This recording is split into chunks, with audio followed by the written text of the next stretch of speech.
সামাজিক যোগাযোগ মাধ্যম ফেসবুকে দেখা যাচ্ছে তারকারা হাতে কিংবা গালে নানা রকম সংখ্যা লিখে পোস্ট করছেন। বিশেষ করে নারী তারকাদেরই এমন লক্ষ্য করা যাচ্ছে। এটা দেখে অনেকের মনেই প্রশ্ন, এই সংখ্যা লেখার পিছনের কারণ কি? কেন তারকারা হঠাৎ হাতে গালে সংখ্যা লিখছেন?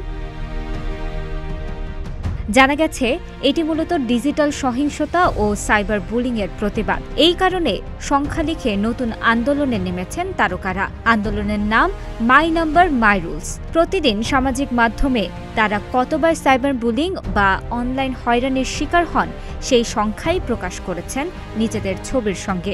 গত ২৫ নভেম্বর নিজের ফেসবুকে আন্দোলনের সূচনা করেন অভিনেত্রী নুসরাত ইমরোজ তিশা। নিজের ছবিতে ৯ লিখে তিনি জানিয়ে দেন তিনি প্রতিদিন অন্তত ৯টি হয়রানির মুখে পড়েন। পোস্টে তিশা লেখেন, সংখ্যা থেকে কণ্ঠস্বর, আসুন আমাদের গল্প সবার সামনে তুলে ধরি। তোমার নম্বরের গল্প বলো, আরো জোরে আওয়াজ তোলো। মানুষ হয়তো কেবল একটি সংখ্যা দেখতে পাচ্ছেন, কিন্তু আমি যা সহ্য করেছি এবং যা কাটিয়ে উঠেছি তার সবই দেখতে পাচ্ছি। সবশেষে হ্যাশট্যাগে তিনি মাই নাম্বার মাই রুলস জুড়ে দিয়ে সবাইকে ডিজিটাল সহিংসতার বিরুদ্ধে দাঁড়ানোর আহ্বান জানান।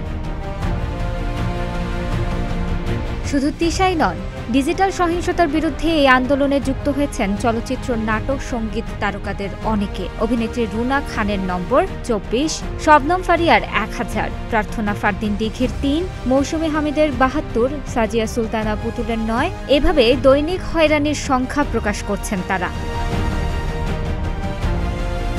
গণমাধ্যমকে রুনা খান বলেন, শুধু তারকা নয়, যেকোনো নারী সামাজিক মাধ্যমে হয়রানির শিকার হচ্ছেন। গত ১০ বছর ধরে সোশ্যাল মিডিয়া যত দ্রুত মানুষের হাতে পৌঁছেছে তার ব্যবহারবিধি শেখেনি অনেকেই। জানা গেছে মাই নাম্বার মাই রুলস আন্দোলনটি টানা ১৬ দিন সামাজিক যোগাযোগ মাধ্যমে চলবে।